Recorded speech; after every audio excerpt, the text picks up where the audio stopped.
For me, being a part of theater, it's just something that is, I think, becoming a part of me. And I can't imagine life without theater now.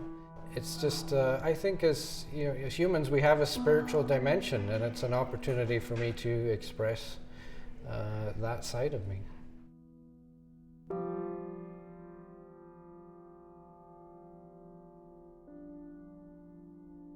I started in business when I got out of university. It was very difficult to find decent jobs, and so did the only logical thing and start a business with my brother. It was fine. The money was good, and there was a bit of excitement to it, but I never really found it very particularly satisfying. It was always work. I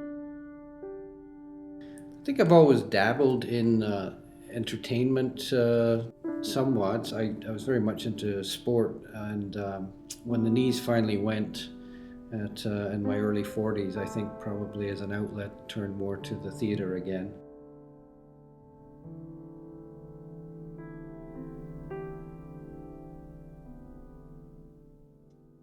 When we look at writers, often they have shall we say, an unconventional background. And I left a Western country, Scotland, and moved to another Western country. So the transition you would think would not be that great. I will always have one foot on one continent and one foot in another continent, and I don't think that'll change. There's still a part of me that's there.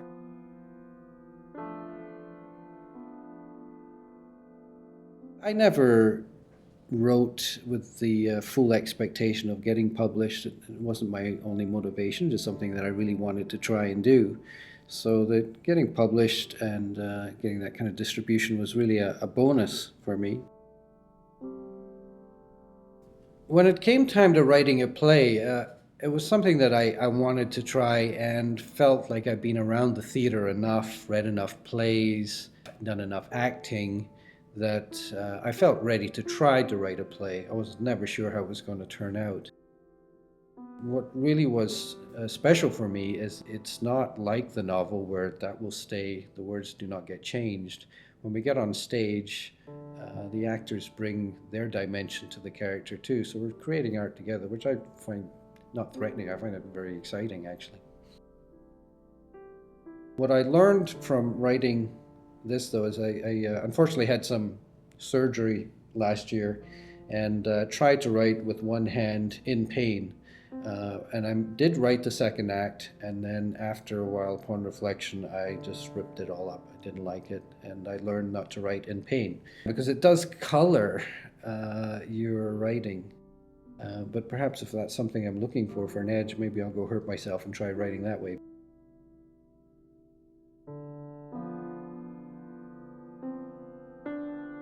I think to write about things, you have to have some distance. And whether that distance is geographic or chronological, I think it's important to have distance.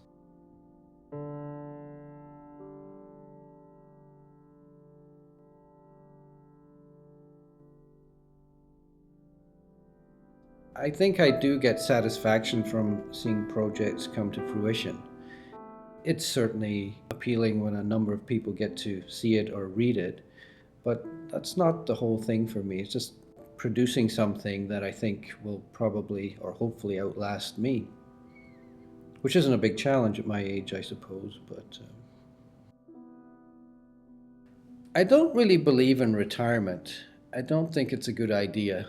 I think there's a lot of false advertising on retiring. It's like watching commercials for vacations in sunny locales, and you get there and your hotel's not really built and your room's not ready, and it's perhaps not quite how it looks like a commercial.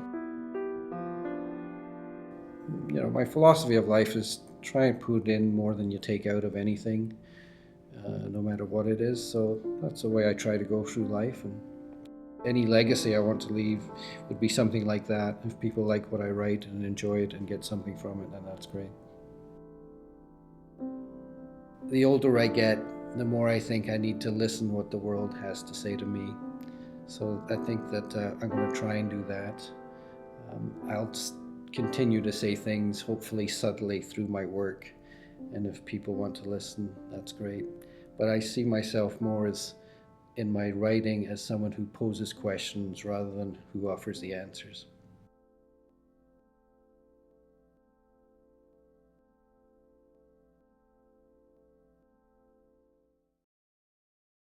I have to be honest and say I don't really feel stressed at all. And although I confess, sometimes, when I walk in today, I don't know what it is, but sometimes I expect some big person to come out from behind the wall and say, "Okay, Neil, we were just kidding. You're really not doing this show." So, but that hasn't happened yet.